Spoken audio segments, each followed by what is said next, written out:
Hey, I'm Josh, and we're gonna look at some of my guitars. It's always difficult for me going on tour because I'm an avid collector of guitars. So, I've got so many that I try and bring a different guitar selection per tour.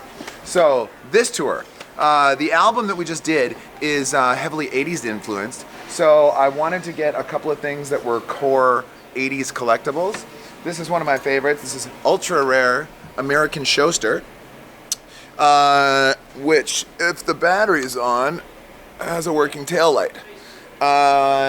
The fun thing about this is there are so few of them that the luthier that made them, rather than give it a serial number, actually signs the back and then gives each one a name based on his pets. So this is Kix. This is a custom original. Designed by me and my good friend and luthier, Paul Iverson. Paul has built me a few custom guitars over the years, and he does an awesome job. It's based on a Gretsch Billy Bow, but it is reverse, and it is made in the rare wood Carina, and obviously has a smashed mirror on there. The great thing about that is that you can kind of check your hair and your makeup while you're on stage. Oh, wait. The other magic thing about this is it has an Evertune bridge, which means this guitar will stay in tune forever. Like, forever. This is a Parker Fly. A lot of people seem to think that Parker Flies are cheesy guitars, and in my opinion, they are just guilty by association with some cheesy players. They're really well-made guitars. They're lightweight. They sound awesome. This has I swapped the pickups out in this, and these are original Seth Lover PAFs. It also doubles as an acoustic, and I refinished it with some pink splatter, given the whole 80s thing. This guy I got on this tour. There's a really great guitar company called JBD, J Backlund Designs. It's the combination of an awesome graphic artist named J Backlund and a great luthier named Bruce Bennett.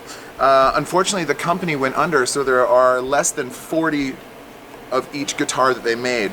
So it was really hard for me to find this, and I was really, really excited when I found it, and it sounds awesome. This is a Gretsch Billy Bow that I refinished in checkers in tribute to Cheap Trick guitarist Rick Nielsen. It sounds awesome, and it's a lot of fun to play. I've been closing the show with it lately. We call it checkers. This is a mid-1960s Gretsch Astro Jet that I picked up from Emerald City Guitars in Seattle while we were on tour.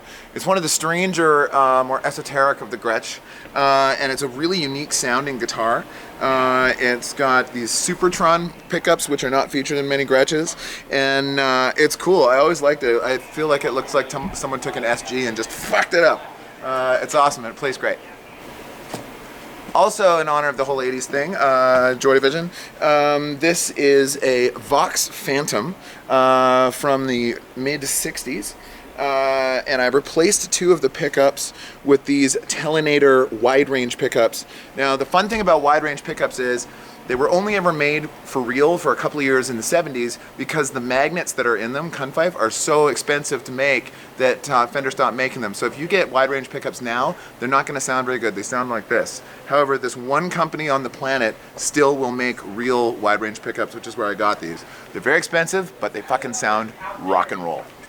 This guitar, this is called the Patriot. So, a few years ago, we were playing a Canada Day show, big festival, and the night before, we were out and about getting up to no good, and walked past a pawn shop, and this thing was sitting in the window for like 90 bucks. So I bought it as a joke, thinking like, oh, that's funny, I'll play it for the Canada Day thing.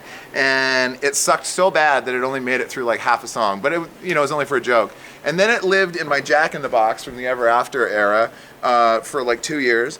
And then for some reason, and then we played another Canada Day show again, and I was like, okay, I'm gonna make this thing work. So I gave it to my good luthier friend Paul Iverson and said, do everything you can to it to make it actually work. So now it actually plays, and it sounds not bad, but it's funny, this is the guitar that gets the most reaction out of all of my guitar collection, and it's by far the shittiest guitar I own.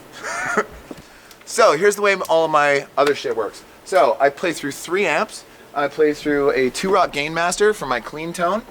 It's facing away, but I play through a Vox Night Train for my rhythm tone. And then for my heavy tone, again, given the whole 80s thing, I play an EVH. So, then in here we have all my pedals that are all hiding in that rack. And they talk to the computer through this radial switcher. And the radial switcher switches between my amps and my pedals in a programmed order. That way I never have to have a pedal board on stage. I can just focus on playing a good show and all of my shit will switch on its own. I run everything through a Script Logo Dynacomp that just smooths out my playing and any gain differences between the guitars. I use a Klon overdrive pedal, which is super badass. A Soul Food is a clean boost. Strymon is a fantastic chorus pedal. I use the Flashback for delays. I use this really awesome pedal called the Afterneath that is a just crazy, echoey, monstrous, epic sounding, really cool effect. Very vibey. And then also sort of in the same vein as the Afterneath is the Gold Modified Eterna, which kind of gives you echo delay up an octave. So it sort of sounds like a whammy pedal through a reverb or something like that. It's really cool. Also, to eliminate stage volume, we don't use any guitar cabinets for control. We use these radial head loads. Which are amazing. It replaces the need for a speaker cabinet, and we used it on the album, and now we use them live. So we have no stage volume whatsoever except for drums. And then the most important thing to make the whole thing work is that guy Royce right there. Hi. Royce built all of this and is in control of it every night, and the whole rig would not work without Royce.